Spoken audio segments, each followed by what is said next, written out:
Hi everyone, this is Kevin from Supernatural Selection. Are you an independent creator? Do you have a webcomic or an Etsy store? Do you 3D print things? Or are you just looking to get some word out for your Discordian cabal with social terrorism? Well, we'd love to help. And David, I believe you've got some details about how we can help.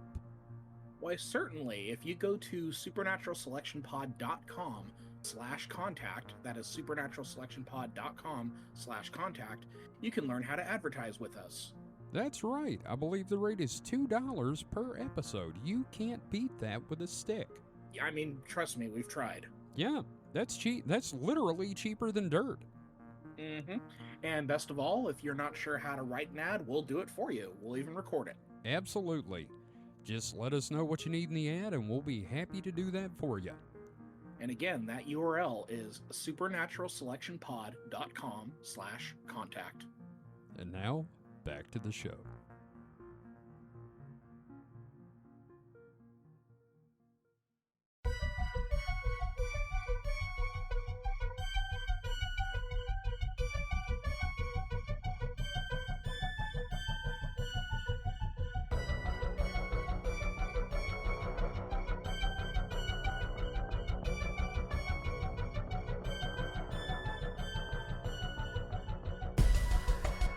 Hello, and welcome to Supernatural Selection. I'm your host, Kevin. With me this week are Mike the Skeptic. Mike, how you doing? I'm all right. Yeah? Nothing special. I'm here. Okay. Well, that's better than the alternative. Yeah, no great wins, no big complaints. So Okay. And we've got Mr. David Davis. David, how are you doing in this horrible hellscape? Well, to make everything a competition like I like to, I'm doing more all right than Mike is right now. So you're like more middle of the road. Yes, I am like right on the little median strip. Like if Mike's standing in the middle of the road, you're standing in the middle of Mike. I'm standing on his head. Wow. Mike, how do you take that challenge? Okay, I guess. Oh, wow. He's okay. He's okay with the challenge. I mean, I'm Damn, not going to push so him out of the okay. middle of the road. I mean, because it's a 50-50 chance of pushing him to the bad side of the road. That's true. That's fair. So, I want to thank everybody that submitted for the zine. We're really excited about this thing going forward. David's going to be working feverishly on it, and we'll do an announcement for the Patreon. You will not stop hearing about it. Mm-hmm. Not the Patreon, the Kickstarter. My God. Yep. But yeah, I want to thank everybody for their submissions. They were all great, and we're looking forward to getting that book out there. Again, if you would like to advertise with us, we have extremely reasonable rates. It's like $2 a show, or you can join our Patreon, and then we won't need advertisers. There we go. Yeah, whichever one you want to do for that.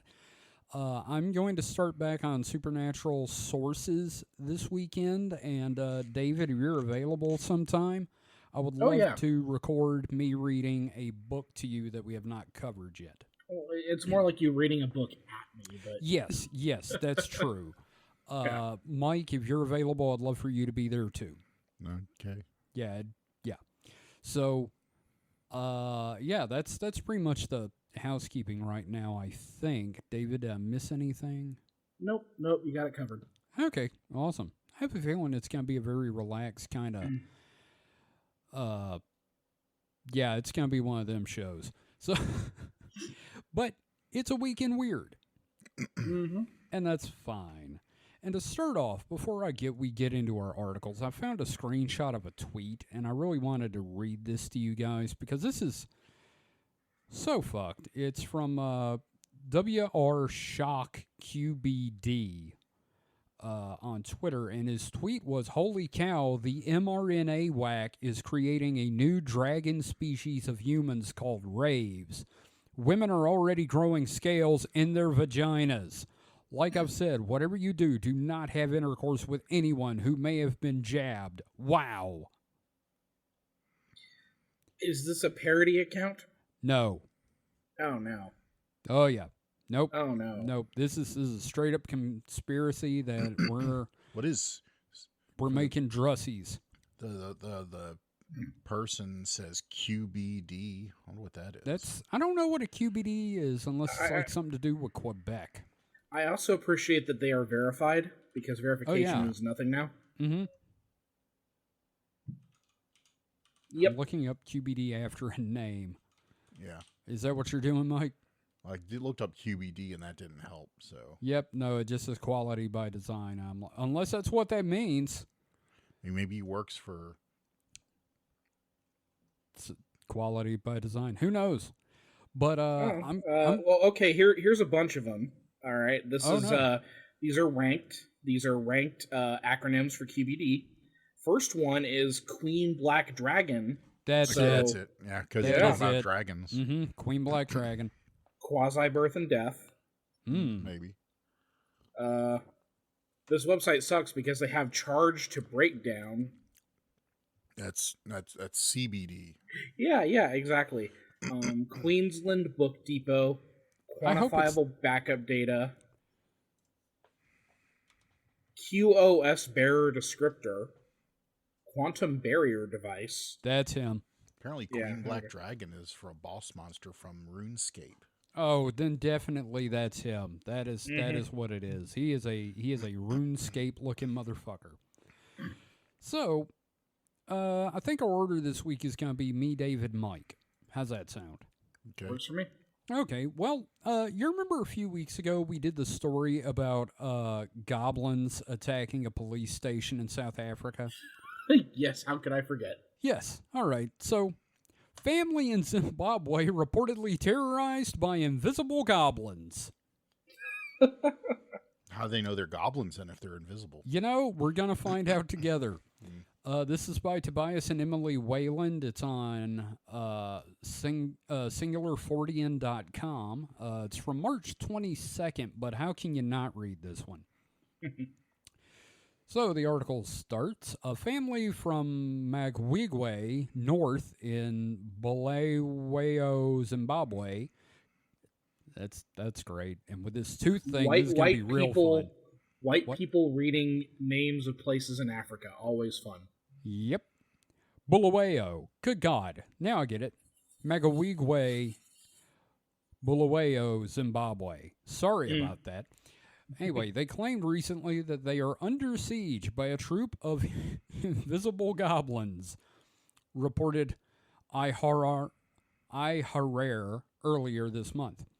The family, 3 children aged 13, 12, and 8, along with their elderly grandparents, said that the strange incidents have continuously escalated since they began last November and include unexplained noises in the walls, objects mysteriously vanishing, doors and windows moving on their own, lights flickering, food disappearing while it's cooking, and the children being physically assaulted by invisible forces. Quote, we don't know what to do anymore. It started last November. One morning our children woke up with their heads shaved. It just sounds like they're pranking people. I know. We thought it was a one-time thing. The next day, our youngest child woke up in the middle of the night screaming. He had been stabbed in the leg with a knife. He also woke up with his head shaved again. We were all terrified and completely clueless about what was happening, said the children's grandmother, Mayanesi Chongwei. Sorry. Seeking spiritual assistance has reportedly brought no relief. In fact, the phenomena only intensified. You know, when you bring a priest into it, it's pretty much going to piss off whatever you're trying to get rid of, right? And also, how did they shave his head again the next night? I guess his hair grows pretty fast normally. I guess. Yeah, I don't think I could tell. If someone shaved my head 2 nights in a row, I think the second time I'll just wake up, not being able to tell it was shaved again. Yeah, I know. That's me. Maybe like shaved half of it and then the other half. Maybe. That's the only thing I can think of. Oh, God, that'd be even... Yeah, no, he wakes up one morning looking like Zorg from The Fifth Element. Yeah. And then the next morning, he's Lex Luthor. No, I was going to say, like, they shave the top, leave the sides, and then they take the sides. Oh, yeah. Oh, they gave him reverse mohawk. They gave him a Friar Tuck. Mm-hmm. Yeah. Okay, so further I quote. don't know if you have a Friar Tuck, the Lex Luthor is like a reprieve. It is. So wait, you're telling me they took him from a Friar Tuck to a Tibetan monk? Yes. That There you is go. a step up. Anyway, further quote. We sought help from different prophets and Prophets and churches, but the situation only worsened after each attempt. Doors and windows would come open inexplicably. Our children's clothes, especially their uniforms, would be torn, and they could no longer attend school. Huh. We hired a spiritual healer for a cleansing ceremony. The following day, the house mysteriously burned down. But What only the hell? but only the bedrooms were affected. Everything in the kitchen and dining room was untouched, Chongwei added. That they asked for a cleansing fire? Was that what they were looking for? Yeah, you got to be careful of that shit. In an effort to protect the children, they were sent to stay with their maternal grandmother in South Africa, but the bizarre occurrences followed, resuming within 3 days of their arrival. As a result, the children were brought home to Zimbabwe. The children were also sent to stay with neighbors, but this proved similarly futile, since the invisible creatures seemed to follow them there too.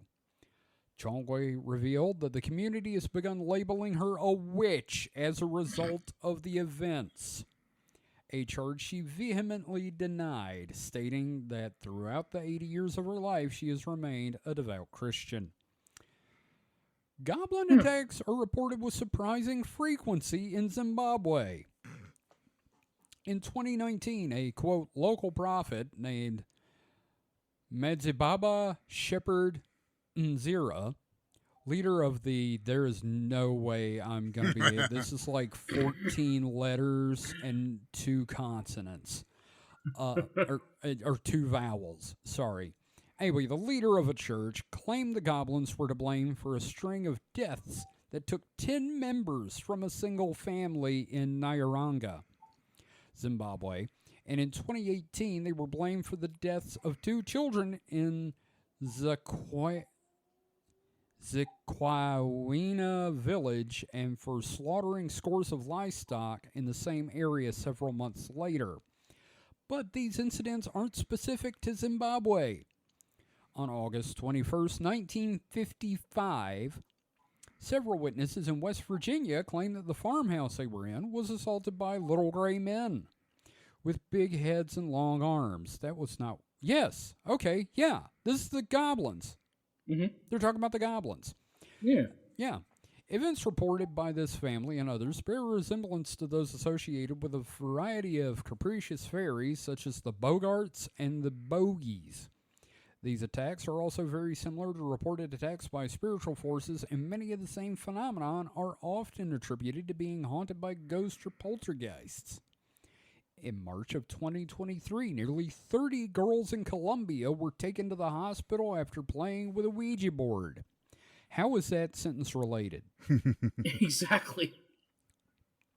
The students had reportedly suffered anxiety attacks after using the divinatory device at school. Again, I don't see the connection here. Less than 6 months prior, in November, you know what? The rest of this article is just them citing unrelated things.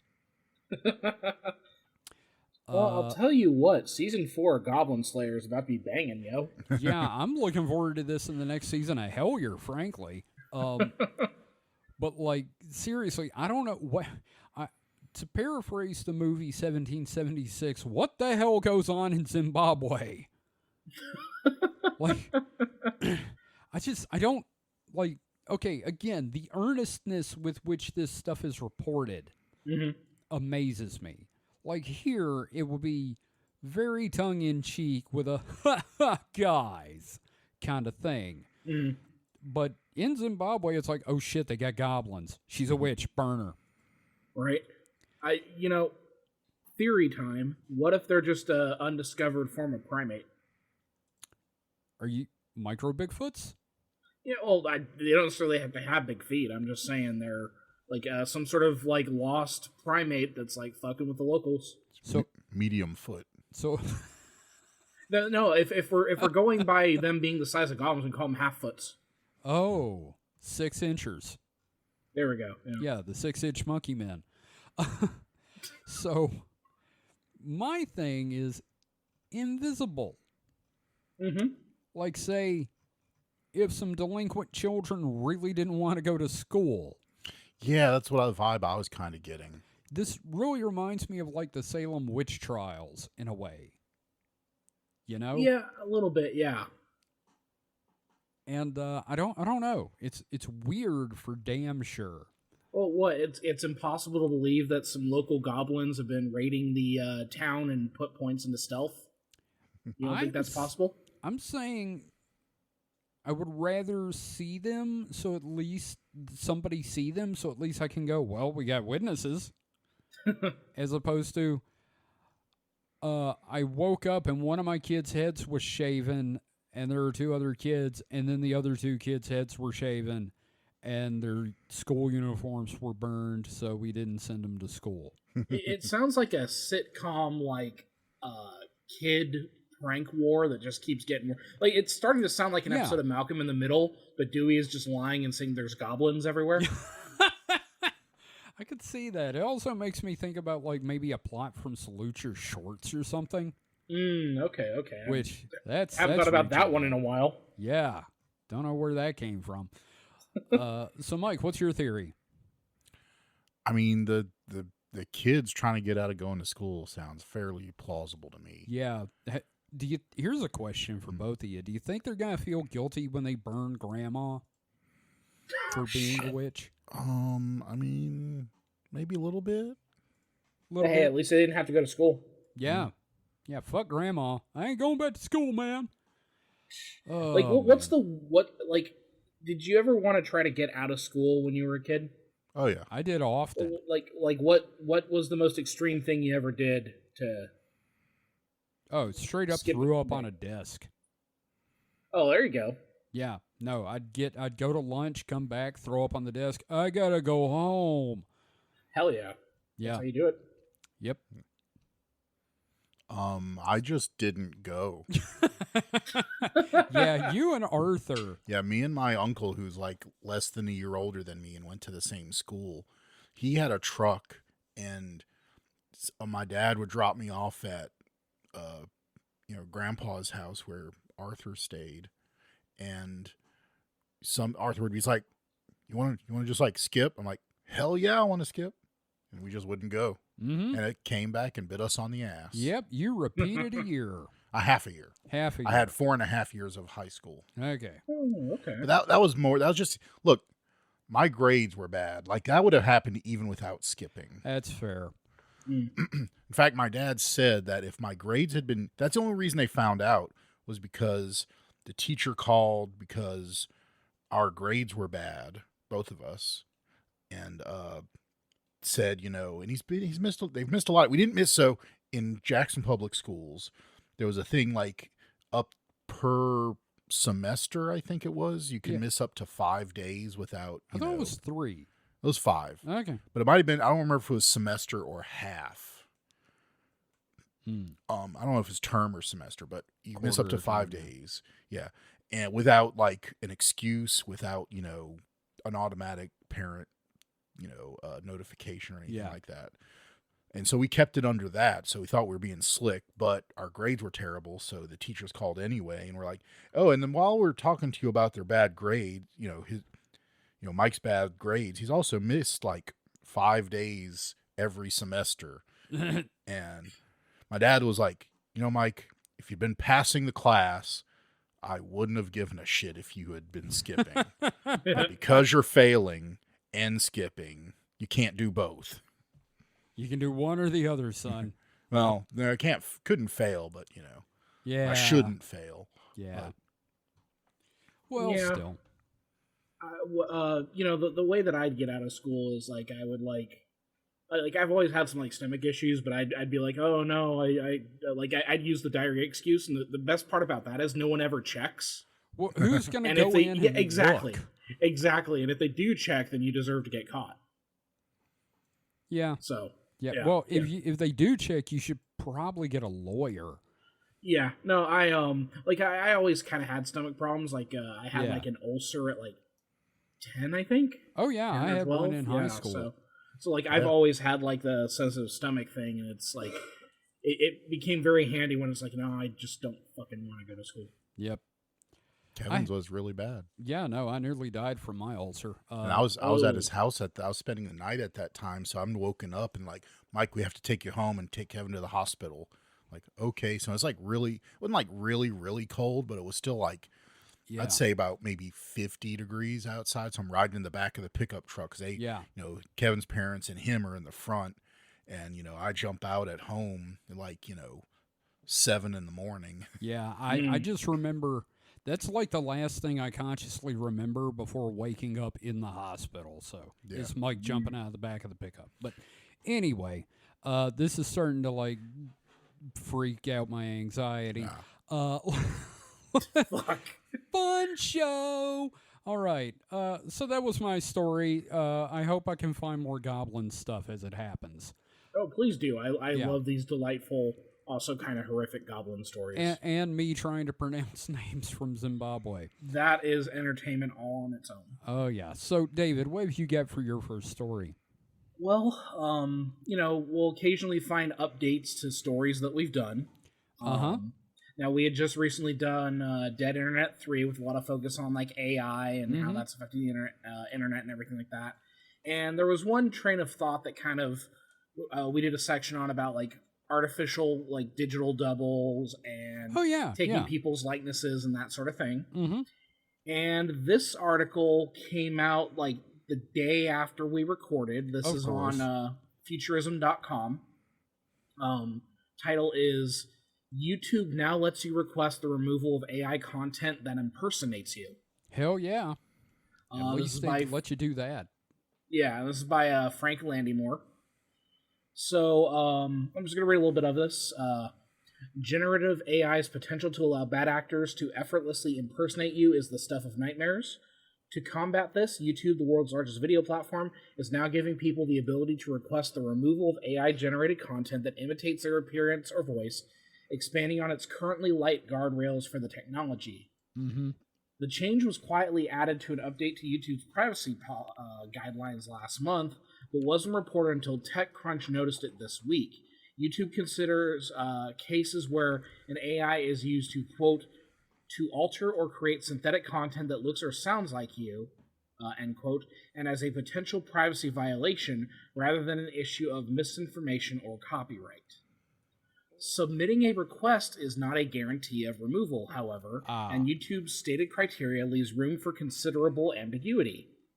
Some of the listed factors YouTube says it will consider include whether the content disclosed is as altered or synthetic, whether the person can be uniquely identified, and whether the content is realistic. But here comes a huge and familiar loophole. Whether the content can be considered parody or satire, or even more vaguely, to contain some value to public interest, will also be considered. Nebulous qualifications that show that YouTube is taking a fairly soft stance here that is by no means anti-AI. Yeah. Of course not. So, YouTube is Google, and Google loves AI right now. Yeah, and the second half of the article is very much about this here. So it's saying, in keeping with its standards regarding any form of privacy violation, YouTube says it will only hear out first-party claims. Only in exceptional cases like impersonated individual not having internet, being a minor, or being deceased will third-party claims be considered. Which, that's just depressing as fuck, like a dead person. Like, imagine finding someone that you know is dead and seeing, like, an AI-generated version of them. That's horrific. Yeah, that I didn't make.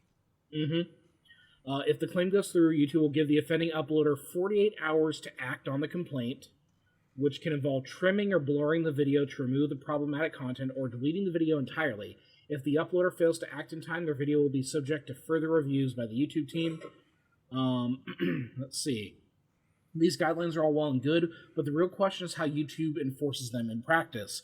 The Google-owned platform, as TechCrunch notes, has its own stakes in AI, including the release of a music generation tool and a bot that summarizes comments under short videos, to say nothing of Google's far greater role in the AI race at large.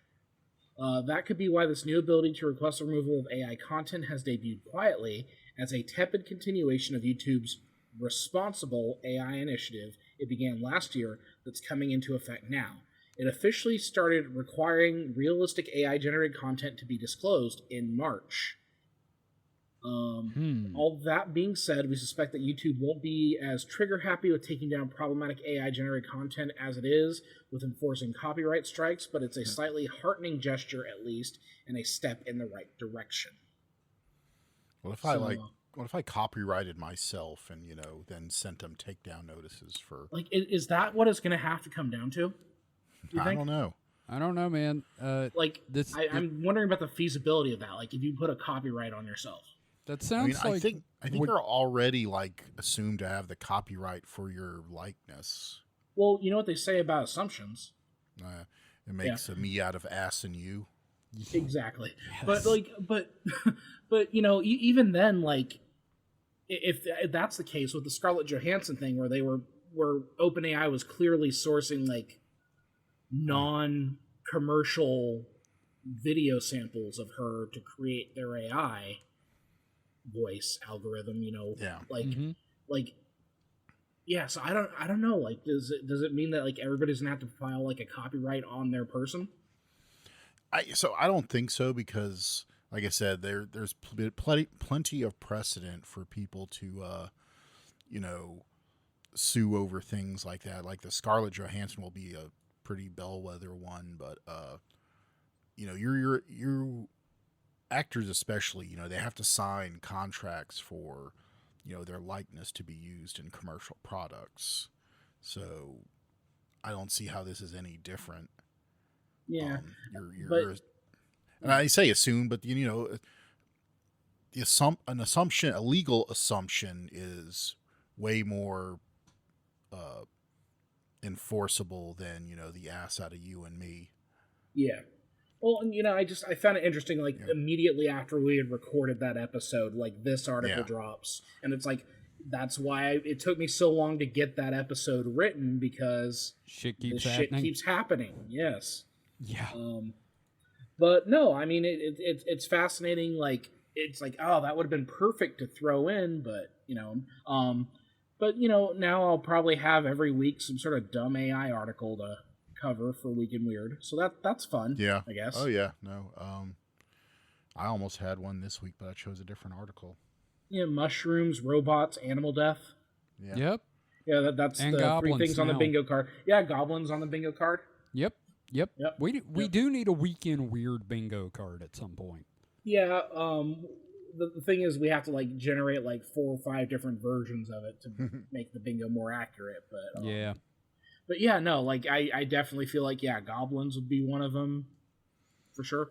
Fungus. AI, fungus, yeah. Dead animals. Puns. Yep. Yeah. And all of our bingo cards have future Matt Groening series reference. There you go. Yep. We could probably just do cartoon reference. That's fair. That'd be just the free space in the middle.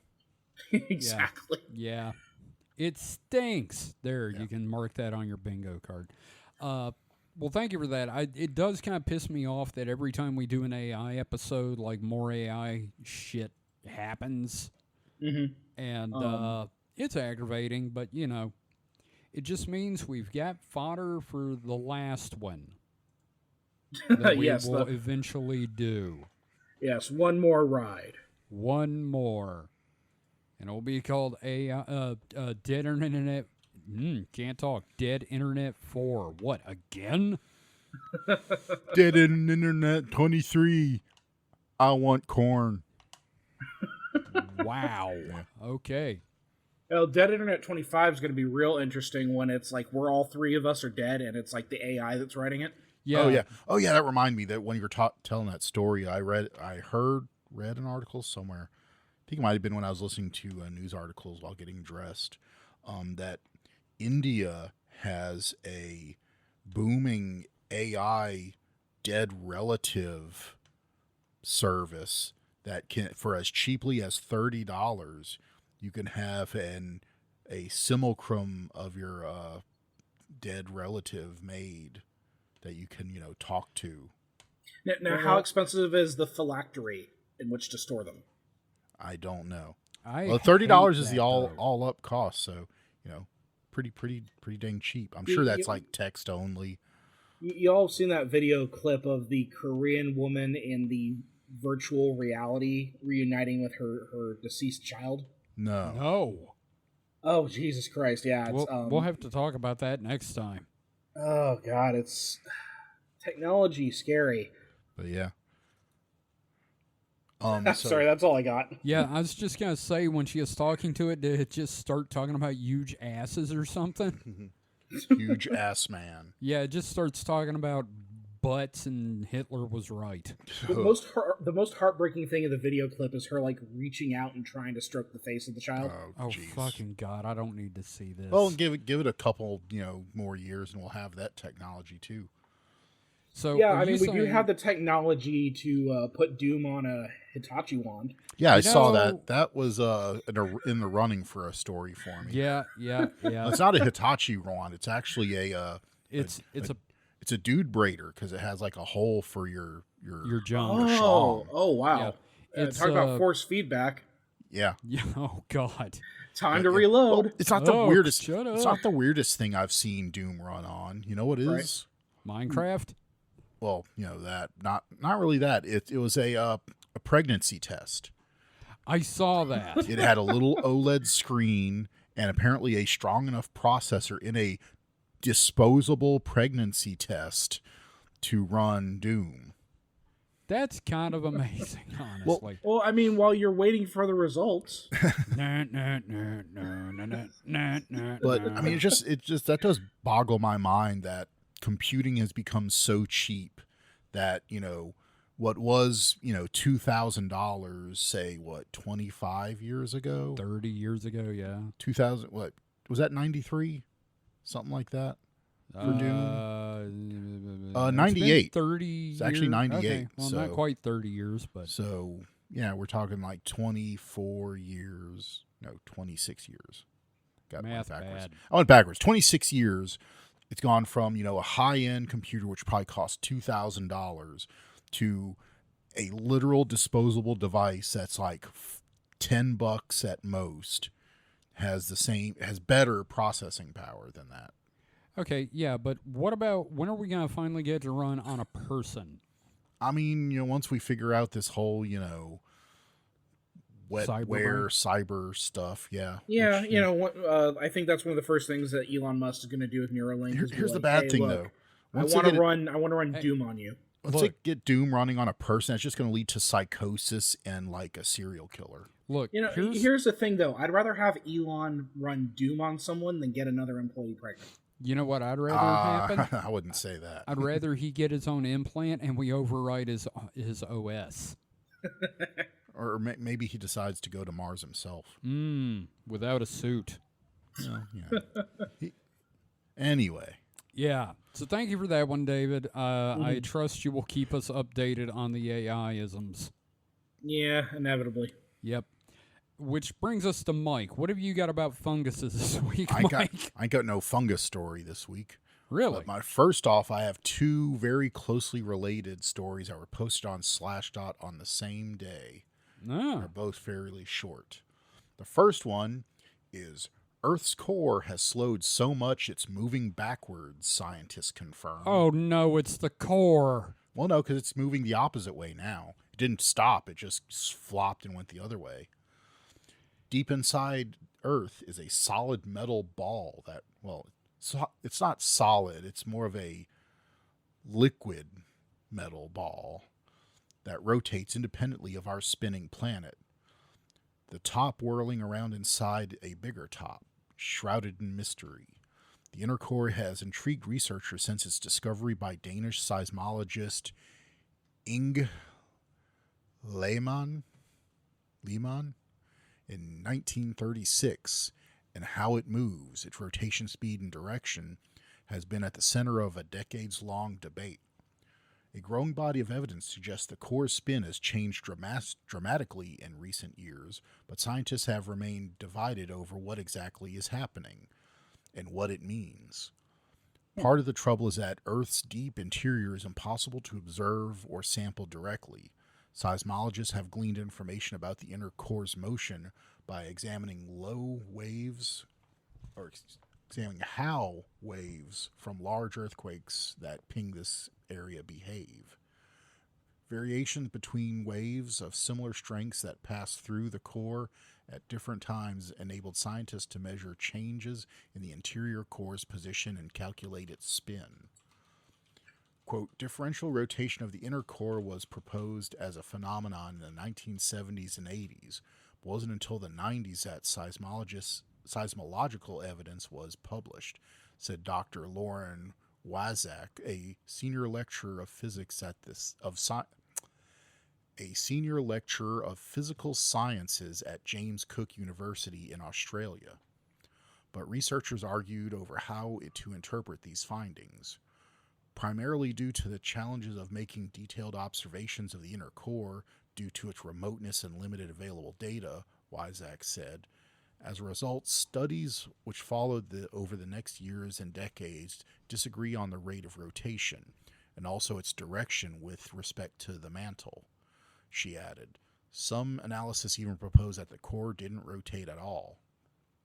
Okay. One promising model proposed in 2023 described an inner core that in the past had spun faster than the Earth itself, but was now spinning slower. For a while, the scientists reported the core's rotation matched the Earth's spin. Then it slowed down even more, until the core was moving backwards relative to the fluid layers around it. At the time, some experts cautioned that more data was needed to bolster this conclusion, and now another team of scientists has delivered compelling new evidence of this hypothesis about the inner core's rotation rate. Research published in June 12th of the Journal of Nature not only confirms the core's slowdown, it supports the 2023 proposal that the core's deceleration is part of a decades-long pattern of slowing down and speeding up. The new findings also confirm that the changes in rotational speed follows a 70-year cycle, said study co-author John Vidale, Dean's Professor of Earth Sciences at the University of Southern California's Big words tonight.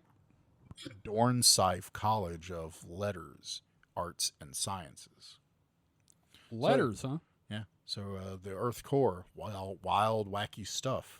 How? No, Sorry, go ahead, David. So I have two thoughts here. Mm-hmm. One, are we sure it's not some sort of Kryptonian trying to time travel? It's taken so long that we probably would have seen that by now.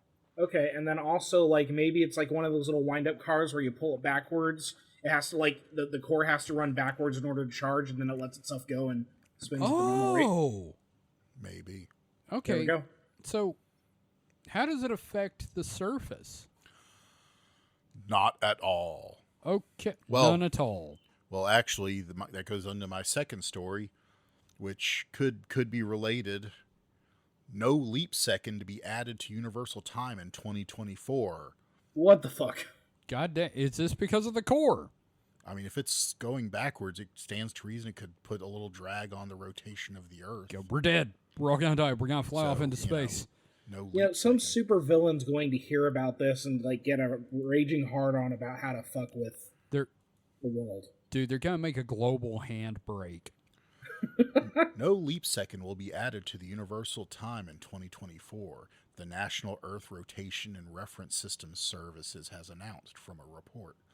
An additional second has previously been added to the universal time as displayed by atomic clocks, UTC, when this measurement becomes out of sync with the rotation of the Earth, UT1.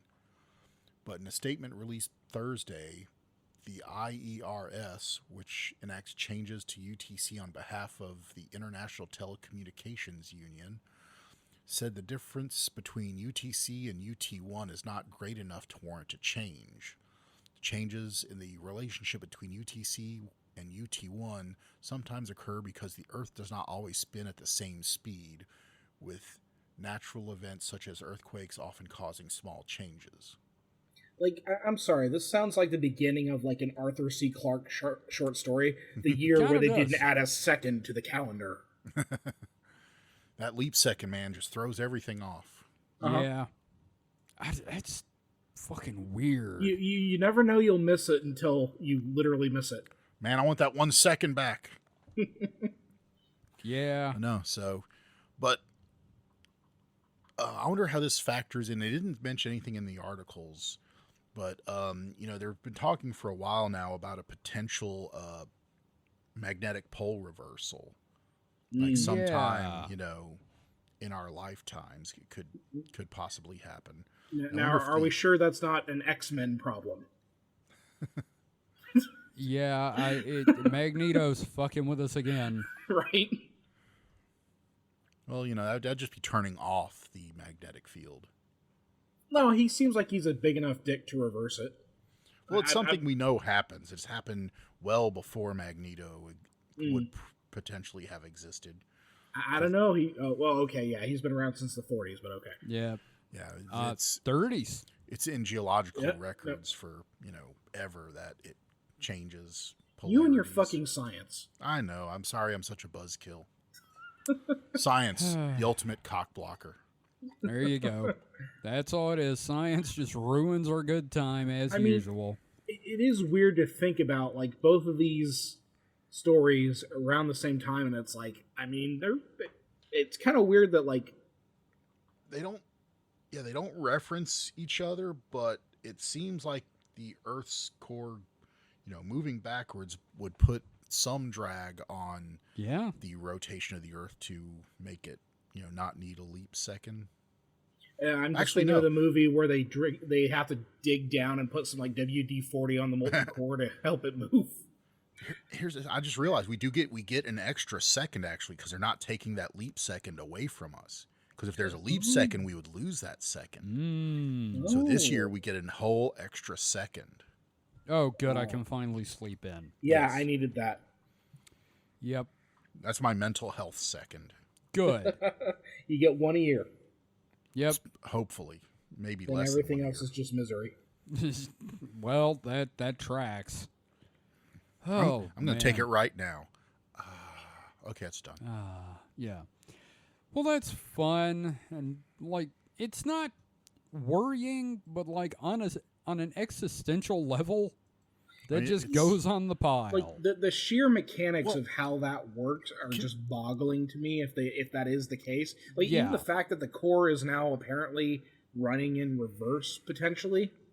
Yeah. So, well, the way I can think of it, being is like, say when you like, spin something like a top or something, it has weird like state flips where it'll be spinning, but then all of a sudden it'll like jerk. You'll like gyrate and then like be doing something else.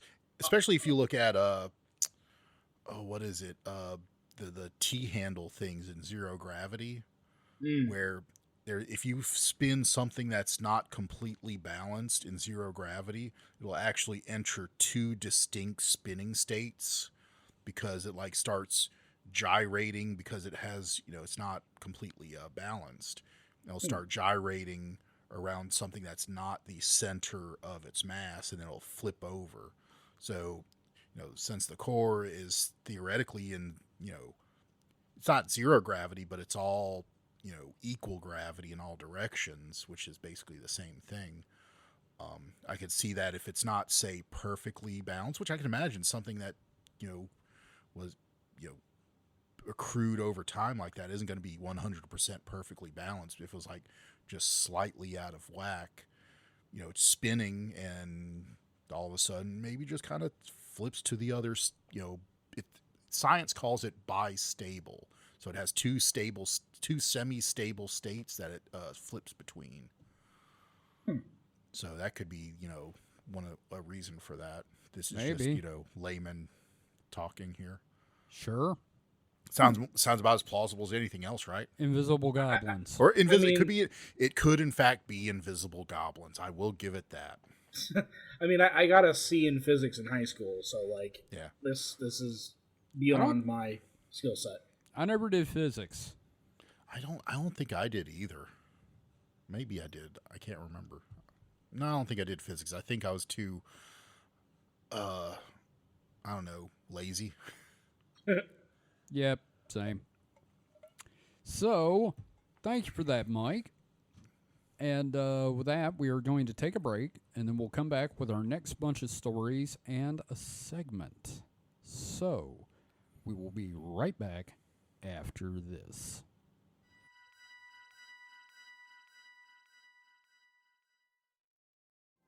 Hey man, what's got you off in your phone there? Oh, just going through all the funny Mothman memes and supernatural shit posts I've been wanting to share. I just don't know where to put the posts yet. Don't you know about the Supernatural Selection Discord? We have a Discord? Yeah, for years, dude. Where have you been? Can people chat with the hosts and get previews of upcoming episodes and generally post funny shit as much as they want with other listeners?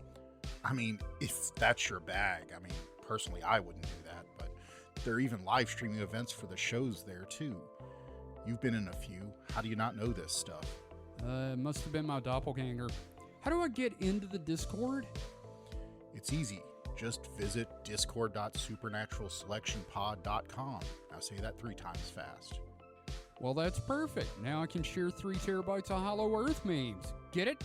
Terabytes! Never mind. Forget I said anything. Just don't do that. You should definitely not visit discord.supernaturalselectionpod.com to join the Discord. We don't want you there. Too late. I'm already posting my alien abduction fan fiction with the general chat. Join the hosts and listeners of Supernatural Selection on the official Discord. Just visit discord.supernaturalselectionpod.com. Hey, Kevin here. Hope you're enjoying the episode. Hey, who are you talking to, Kevin? Listeners of our shows. I also want to let them know that if they're enjoying what we've been doing, they can support us on Patreon. Oh, Patreon. Were you going to tell them about the early episodes? Also, Patreon-exclusive episodes that can be found there, too? Well, yeah, I was going to do the whole yeah, and then there's the other cool stuff, including art, merch for subscribers, like tote bags, hoodies, shirts, mugs. Yeah, and can you believe people could support us for only $5 a month? You're definitely going to mention that too, right? I was. Support Supernatural Selection and the Distraction Hole on Patreon for as little as $5 a month. Visit patreon.supernaturalselectionpod.com to learn more and get started today.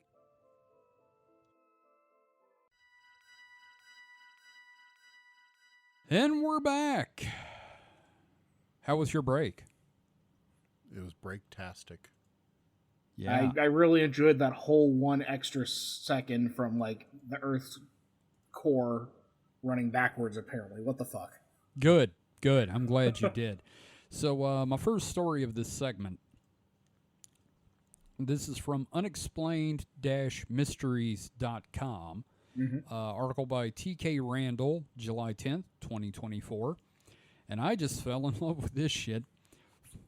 5 fishermen die after drinking contents of mystery bottles found at sea. Well, yeah, don't drink mystery bottles found at sea. Yeah, Do they all think they're Jack Sparrow? What's going on here?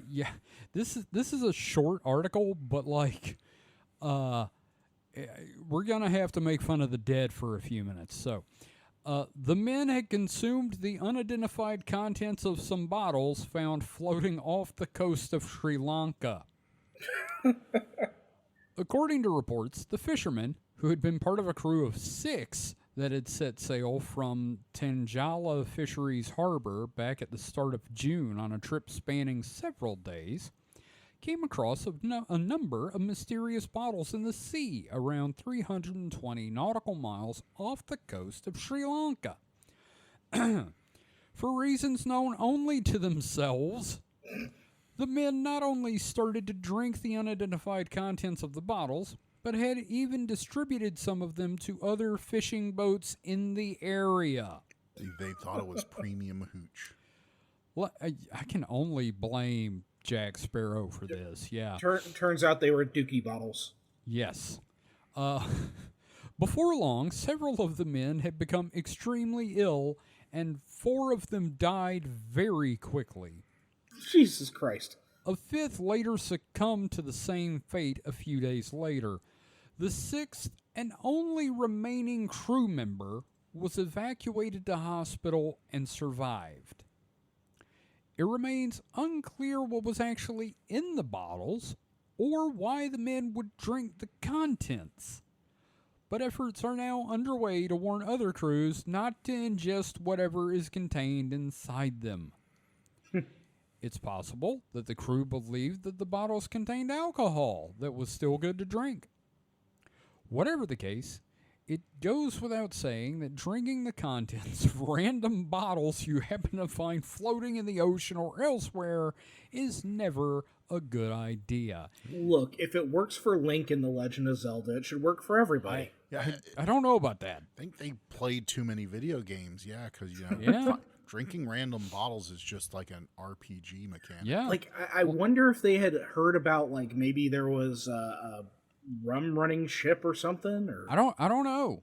I guess they just watch too many pirate movies and they're like, ooh, free rum.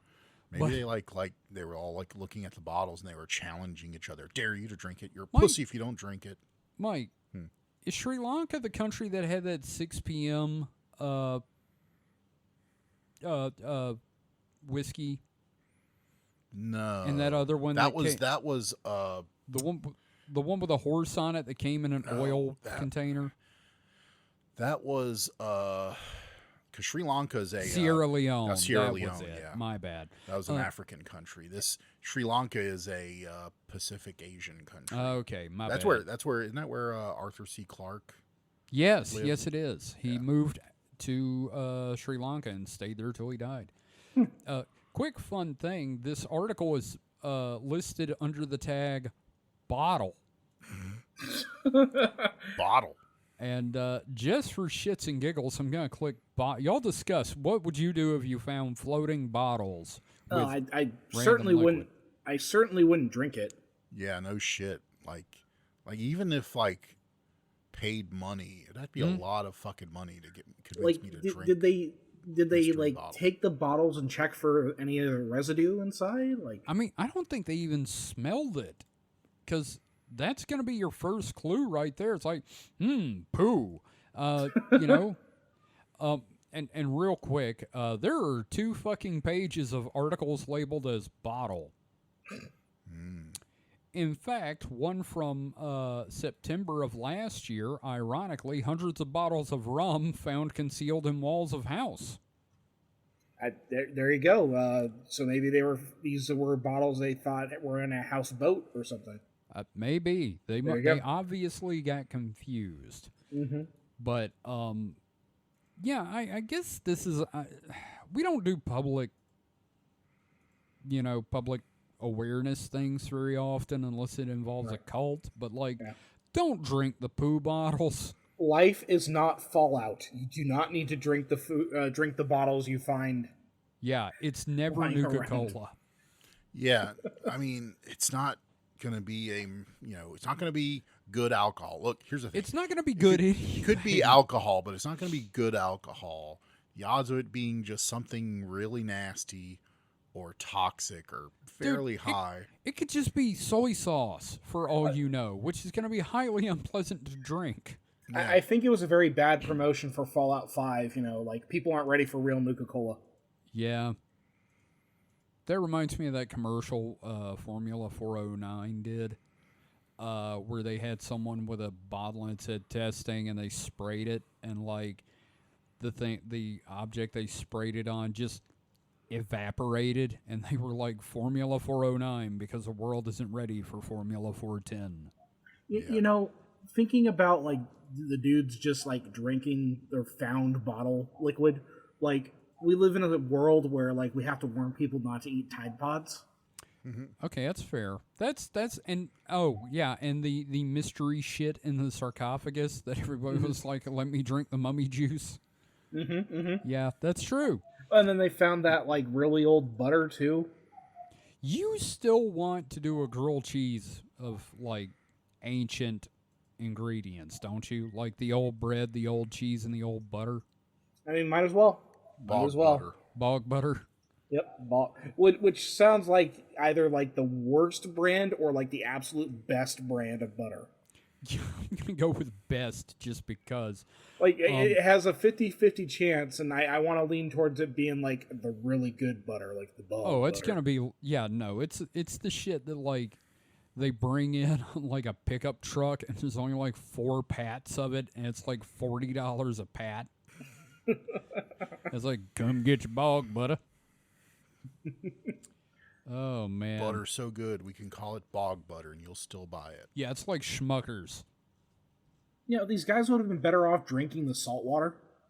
You're right. You are extremely right. Like, it's weird to think about that. Yeah, it's a thing. Like, I assume they probably brought beverages with them.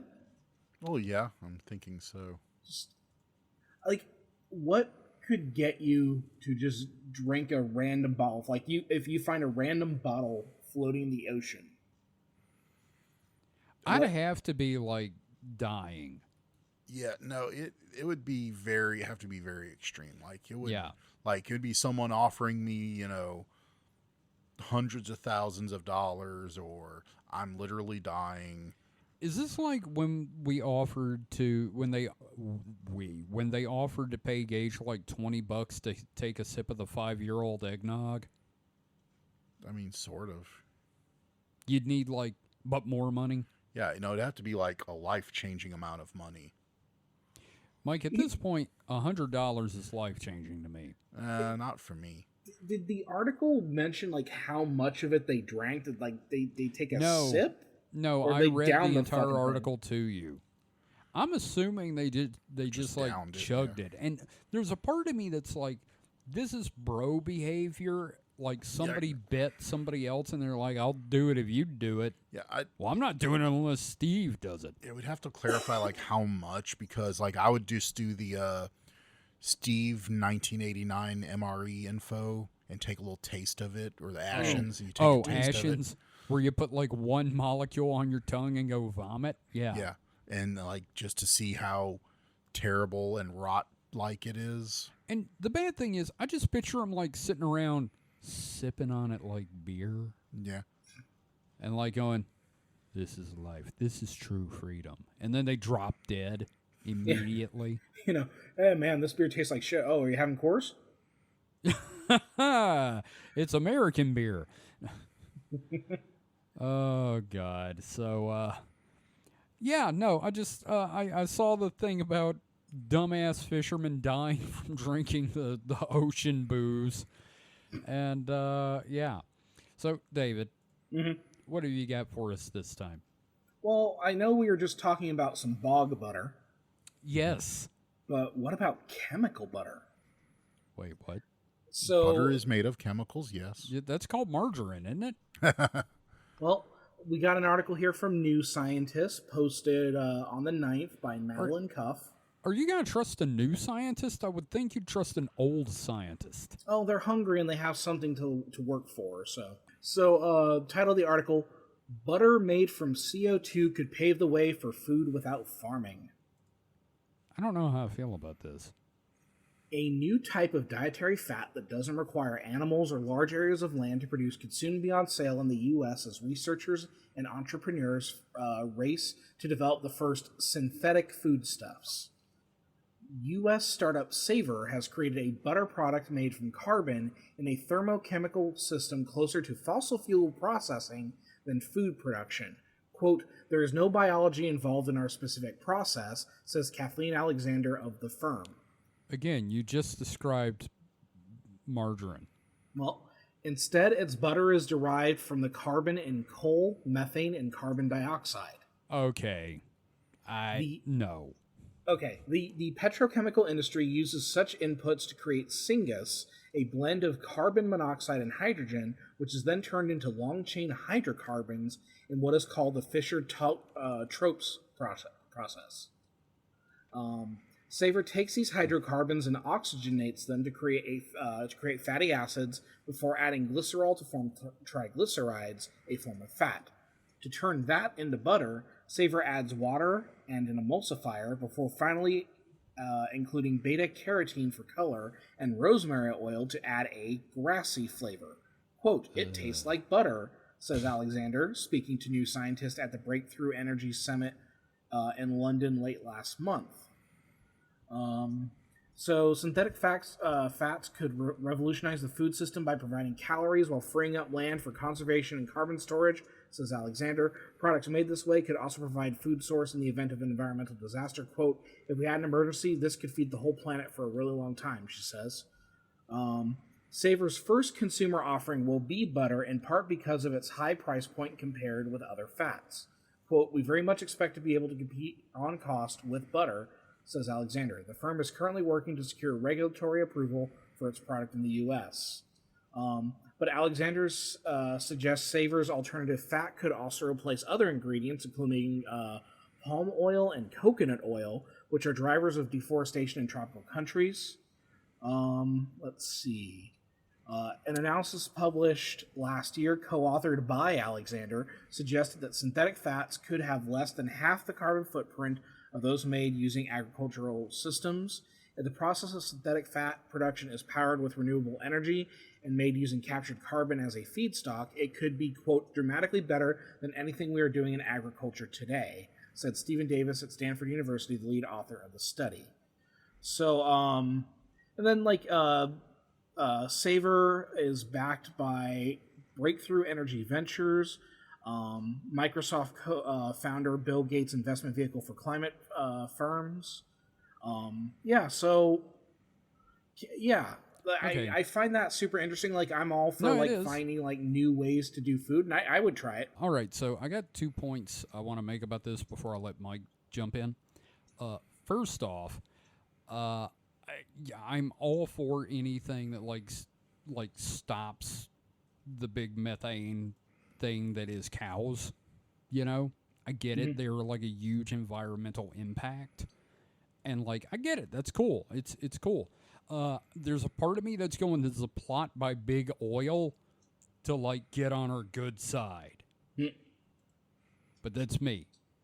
Well, it wouldn't be Big Oil because it's not using oil. I thought they said using oil and gasoline. It's talking about, capturing carbon from the atmosphere.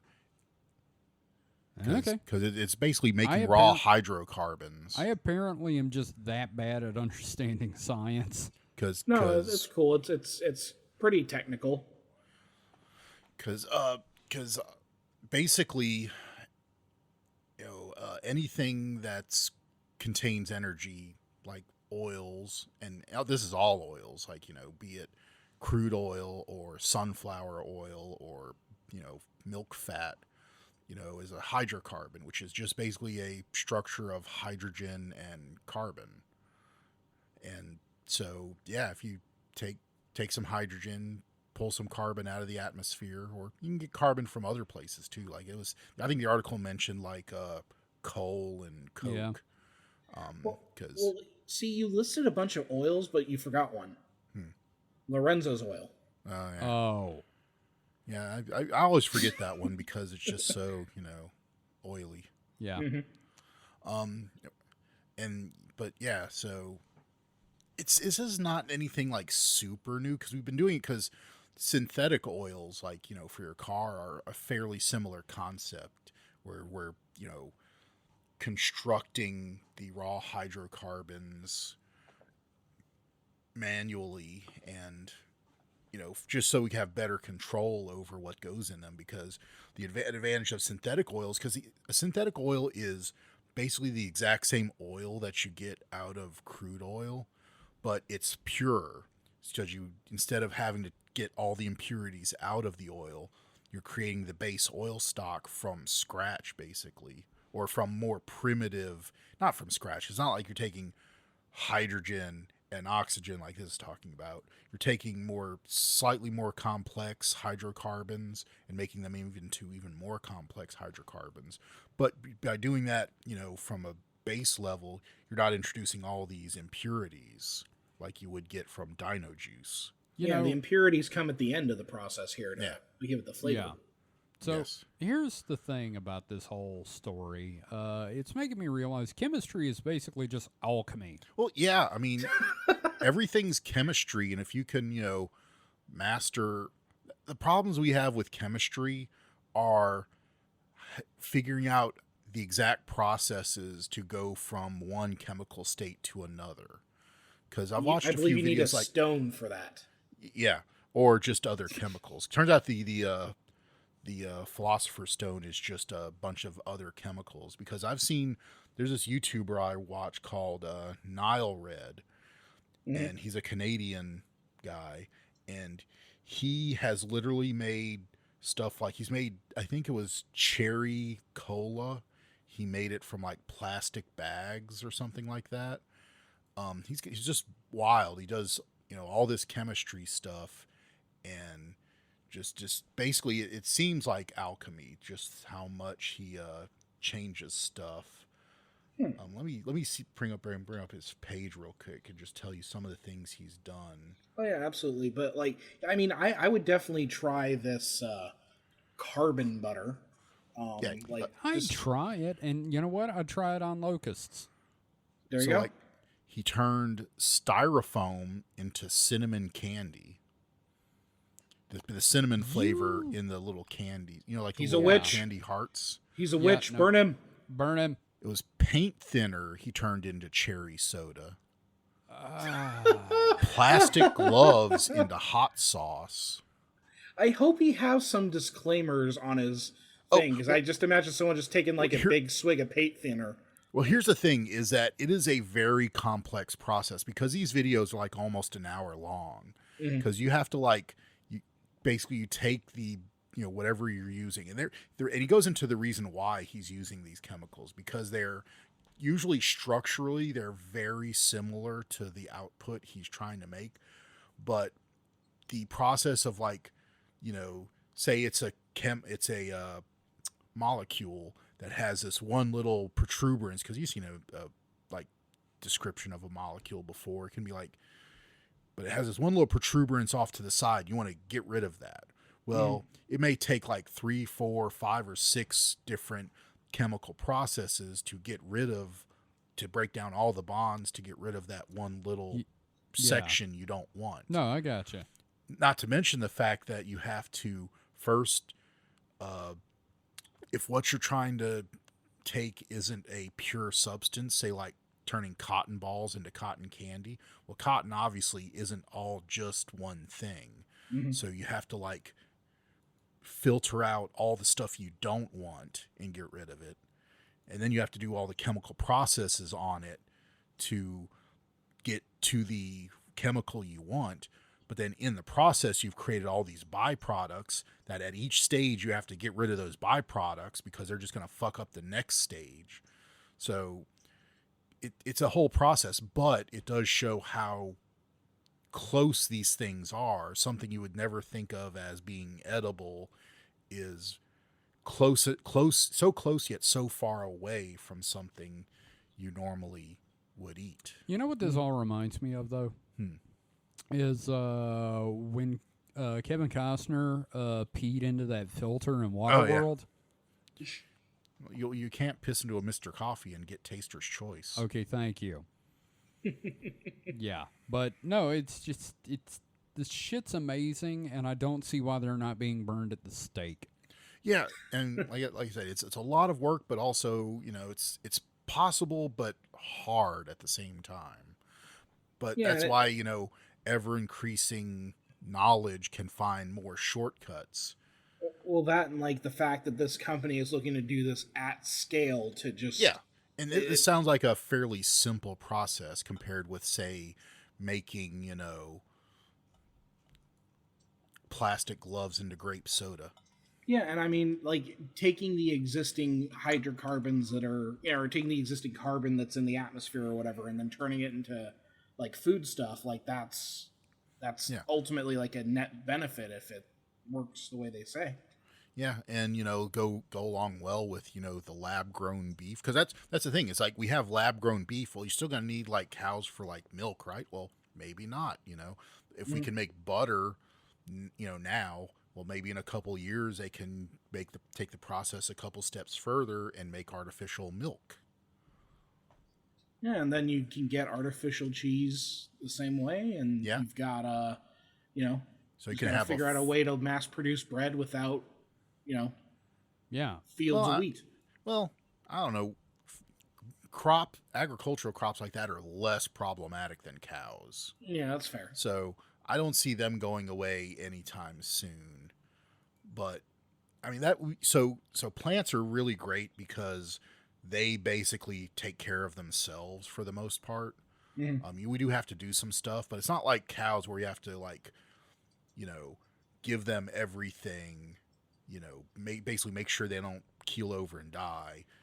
Wheat in the ground is going to grow thanks to sunshine and, just give it some water if it happens to be a drought. Here's a question about this whole thing, though. Yeah. Could you turn the ocean bottle liquid into something useful? You have to find out what it is first. Could really. you turn that into butter?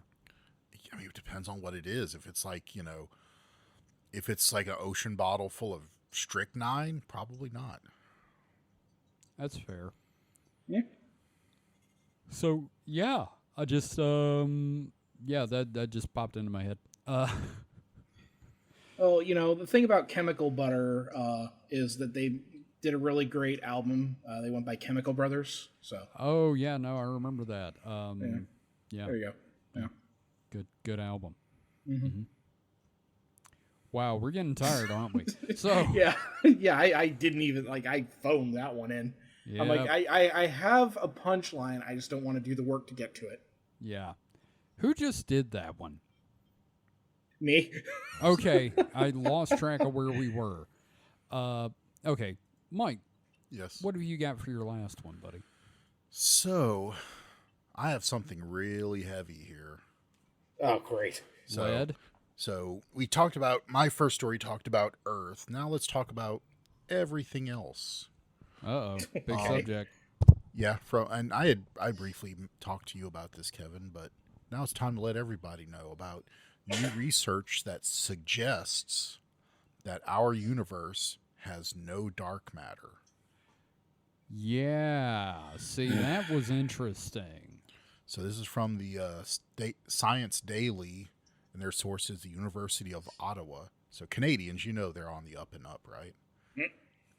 So the current theoretical model for the composition of the universe is that it's made up of, quote, half quote, normal matter, dark energy, and dark matter.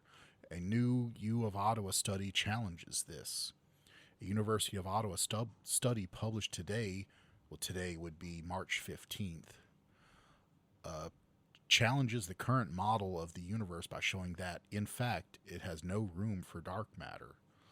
In cosmology, the term dark matter describes all that appears not to interact with the...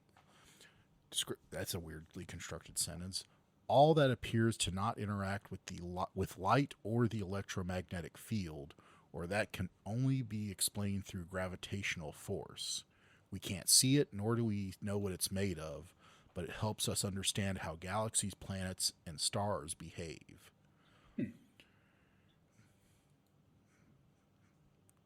Rajendra Gupta, a physics professor at the Faculty of Science, used a combination of the covariant coupling constants and tiered light. I'm tired, so I read it as tired light. We're all tired light right now. Tiered light theories, the CCC plus TL model, to reach this conclusion.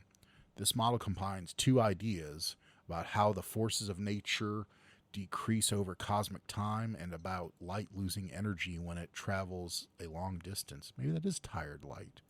I guess so. It gets real tired. Yeah, it is tired light. I doubted myself because tired light sounded dumb. Oh, here's the thing. With tired light, it's always a little dim. Yeah. But about light losing energy when it travels a long distance. It's been tested and has been shown to match up with several observations, such as about how galaxies are spread and how light from the early universe has evolved.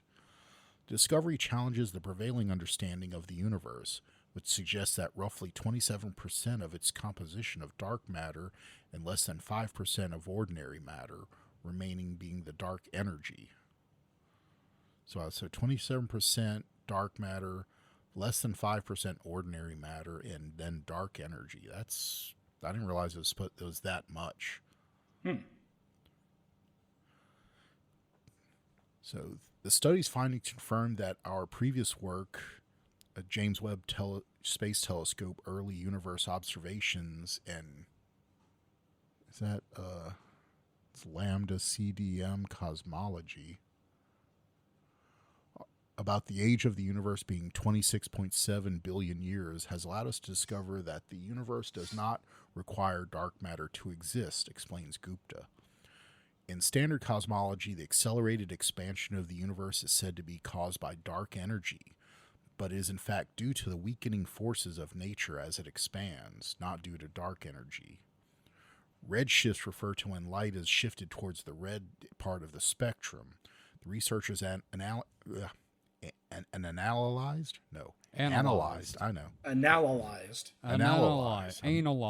I'm creating new forms of words here.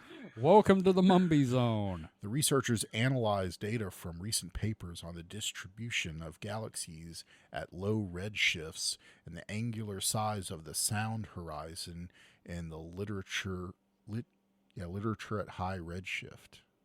I don't understand that sentence. I don't understand anything that's going on right now. There are several papers that question the existence of dark matter, but mine is the first one, to my knowledge, that eliminates the cosmological existence while being consistent with key cosmological observations that we have had time to confirm, says Gupta. By challenging the need for dark matter in the universe and providing evidence for a new cosmological model, this study opens up new avenues for exploring the fundamental properties of the universe. I've always understood like dark matter as being kind of like a variable, so it just sounds like you're getting rid of the variable. Yeah, it's been a placeholder, a kind of here be whales kind of situation. It's like we see a thing that we see a result. Yeah, and this is just like a number that fits the result, but we don't know why this number, which is a variable, I guess. Yeah, or similar to. And this whole thing is basically saying there's no dark matter. We're just seeing the results of something that isn't there anymore. Which is like there's still a variable involved then. Oh yeah. Well, so this what article the fuck? What the fuck is different about this? So this article didn't go into it. I think it was. I should have pasted the other article as well. But my understanding from that is that there could have been microscopic black holes that were present through the early universe and created the expansion we see, but by now have actually evaporated, leaving behind only the residual motion, which we can interpret as dark matter and dark energy. Because you think about it, it's like say you see a ball flying through the air, you're going to assume, well, there's a pitcher over there, someone throwing the ball over there, right? Well, what if there's not? What if it's the dark pitcher? It's kind of like stuff was set in motion, and we don't have enough reference to know whether that stuff is still there.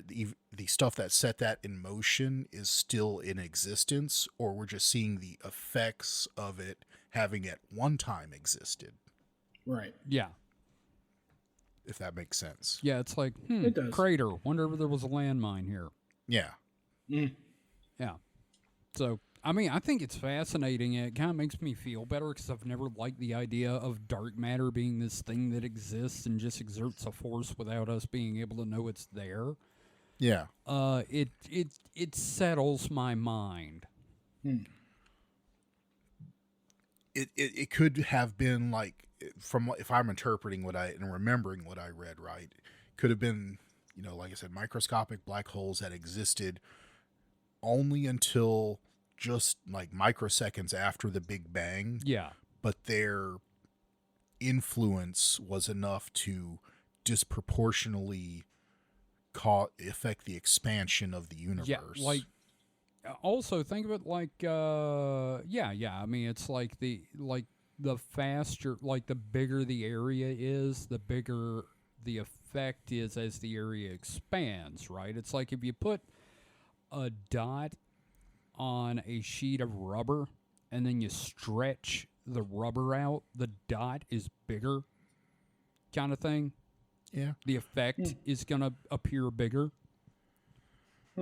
That's just me, like, making a metaphor. Or maybe like it's like when you're making bread, like, real bread with yeast. The yeast makes CO2 as the bread is rising, but, the CO2 is no longer in the bread, but the holes for where it was, the bubbles are still there. So it basically, the dark the black holes actually, did its thing and left an impression on the fabric of the universe, but is no longer actually there. Interesting. Yeah. And this is all conjecture, but it sounds like a more elegant solution than, there's stuff we just don't know about. There's invisible things doing things. There's a type of matter which we've never observed before, can never understand, and will probably never understand, just doing weird shit. Mike, it's cosmic invisible goblins, is what they were saying. It is cosmic invisible goblins. Yep. Yeah. when it's really just the universe doesn't want to go to school tomorrow. Well, and the nice thing is about that CO2 that gets made in the bread is that you could then take that carbon, capture it, and make butter out of it. So there you go. Ooh, dude, if you could like have bread that automatically makes its own butter. Oh man. Oh my God. Now you're thinking with portals. Yeah. I want self-buttering bread. Yeah. Like nano capsules in the dough. Man, I thought you were going to say nano cats. And I was like, what the fuck are you talking about? When you bake the bread, they pop open and take the CO2 in the bubbles and turn it into butter. It's kind of like those dinosaur eggs in the oatmeal. Yeah. Yeah. Yep. Nope. God, we're exhausted, aren't we? We're tired and hungry is what this amounts to. I ate just before we started recording. I'm not really hungry, but I mean, I could go for some crusty bread with butter on it. Jesus. Yep. Well, just like a little bit of olive oil and balsamic vinegar. God damn it. And like a little bit of pepper thrown on the olive oil. Oh my God. I just want butter. I don't want olive oil. I want butter. Well, guys. I never was a fan of olive oily bread. I like butter. I'll take either. But to get off the food subject, thank you for the story, Mike. Like I said, that whole thing makes me feel so much better about the universe in general. Yeah. So, we've got a segment that I'm bringing back. I'm having trouble with Phantoms and Monsters lately because they're trying to be a reputable news source. Also, they have like 3 full articles per page, a shit ton of ads, and you have to scroll through the ads to get to the stories. I'm getting kind of tired of that. So, welcome back to Reddit already. Ooh. So, I have lost my frickin' article. My God, I'm exhausted. This is great, guys. This is quality radio right here. Yeah. This is the whole reason we do this. So I went to the High Strangeness subreddit, and I found a post entitled, "What is the most craziest unsolved mystery theory you think about and why?" And we've got some responses. Oh, I thought you were fishing for us to give you an answer. Nope, believe it or not. Somebody said, whether there is something strange going on in Antarctica. To which someone said, let me see. Where was it? Somebody said, say more for those of us in the loop, not in the loop. And first response to that is people are not allowed to go to or fly over Antarctica. There are many conspiracies about how the world governments have taken it over as a form of control. One theory is it leads to Hollow Earth, One theory is where it leads to Hollow Earth, where a secondary breakaway civilization of aliens reside. That's not how breakaway civilizations work. Another theory is that's where all the magnetic poles combine together. It's believed it can be used as a form of thought control or the ability to read the minds of the masses. There are many more theories as well, but the bottom line, it comes down to the public cannot go there without explicit permission from the group of government bodies that control Antarctica. And what's crazy is all the world governments agreed to make it this way without a proper reason as to why. It's crazy to think literally anything can bring the world leaders together to agree on something. They fight daily about nuclear war, but somehow all agree Antarctica is a place of coming together. That is probably the weirdest part of because I haven't really looked into it myself about what is the legality of going to Antarctica. Yeah. But, if all the world governments nope, thou shalt not set foot on Antarctica. Every other world is your own. And then there's responses. My mom was in Antarctica 2 months ago for a week. People are allowed to go. Somebody else, yep, tourism is very much a thing in Antarctica. You need to cough up cash and book pretty far out in advance because the groups are smallish and in very high demand. I personally know 2 people who've been and would love to go myself, but finances being what they are, it's going to be a bit before that happens. Also, the restrictions are followed to the letter by the companies that run the tours, which many people would find inconvenient. For example, you have to wear only boots issued by the company and need to go through decontamination using bleach both before leaving the ship and returning to it. And that's only one thing. Edit, for those interested, here's just one option, and it's a link to adventurelife.com and how you can go to Antarctica. And a lot of people are talking about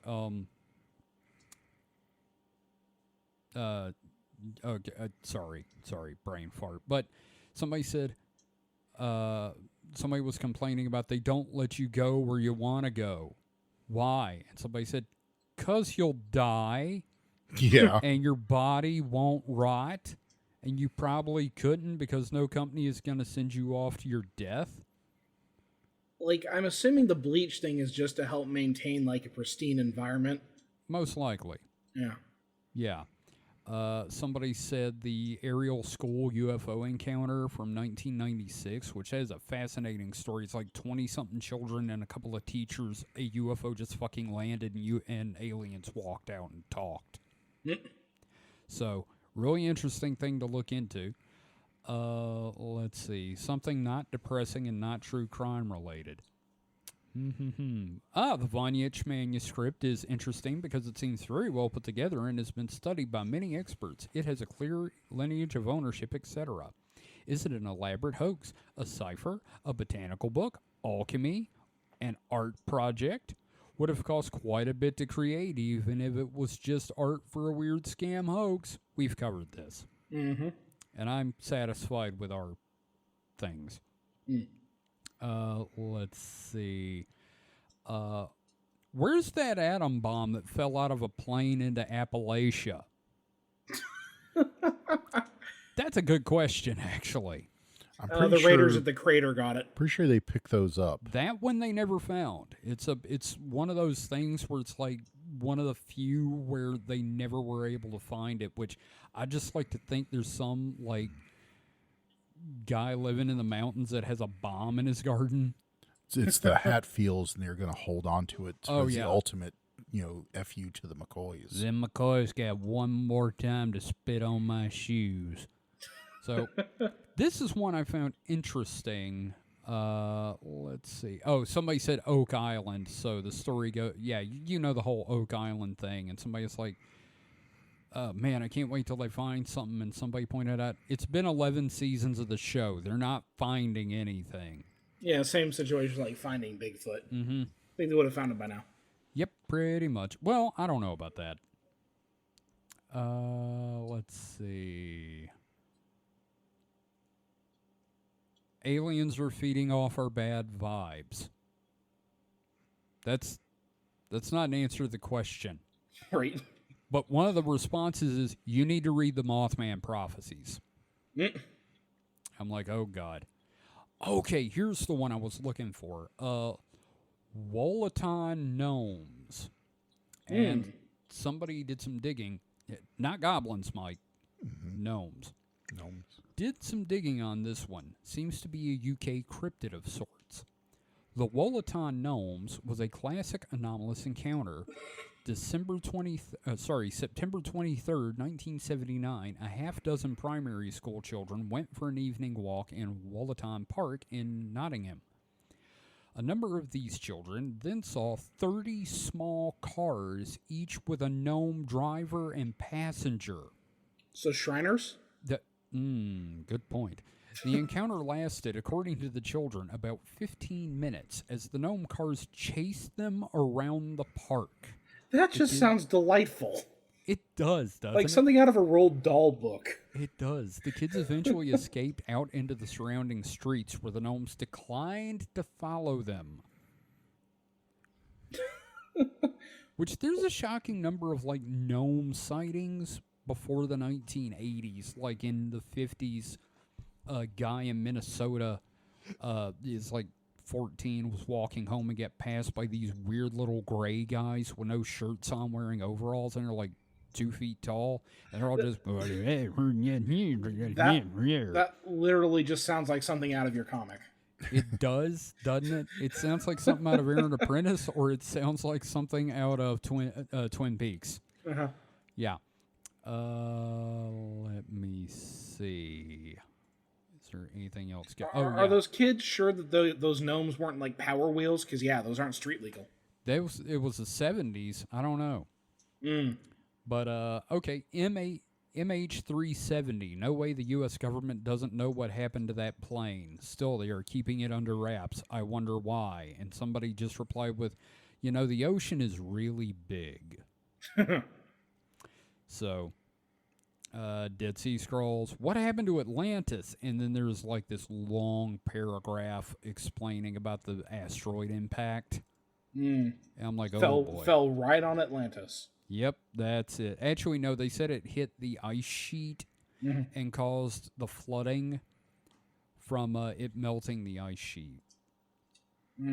Okay. Yeah, Hollow Earth. Biggest mystery to me is pretty simple. What is life? Not living beings, but life itself. What is it? Where did it come from? What's its goal? What do you think that answer is? I assume just to propagate. Oh, fucking? Just however life reproduces. Like it might. It's not picky. Just do shrooms. That'll probably do it.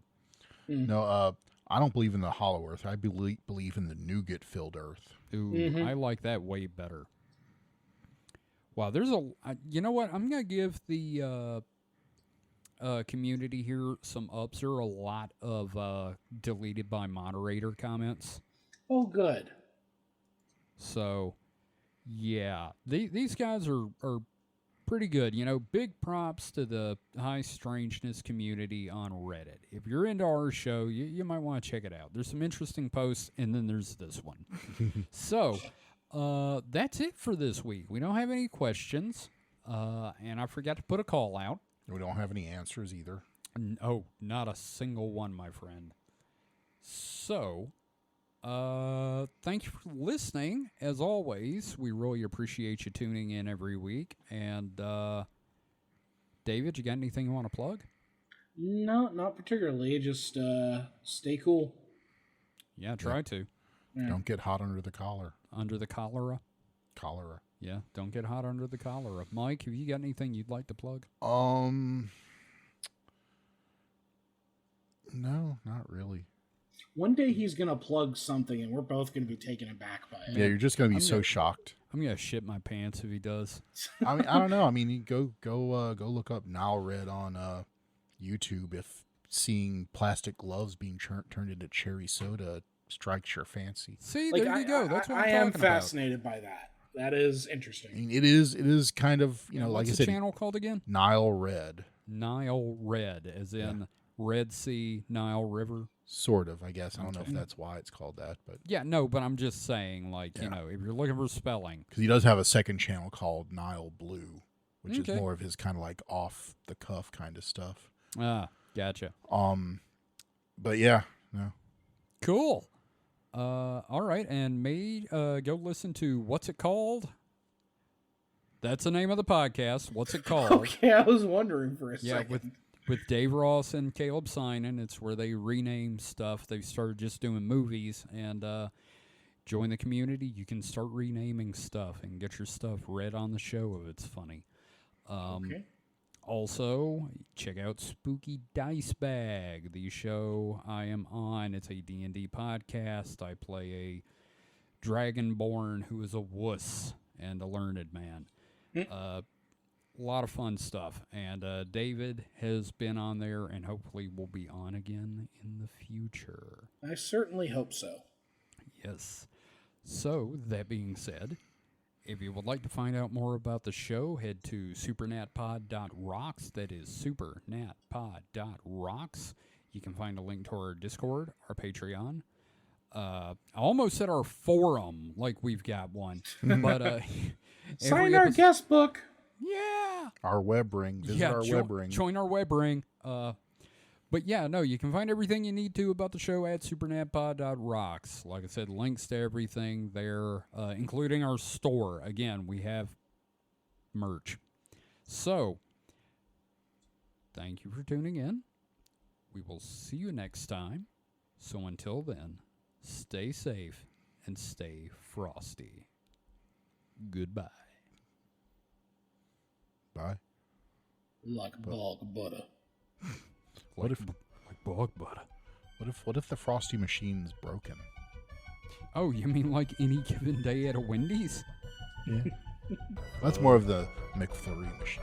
Yeah, everybody stay safe and stay McFlurry. Yeah. Oh man, that McDonald's sponsorship's in the mail. Yep.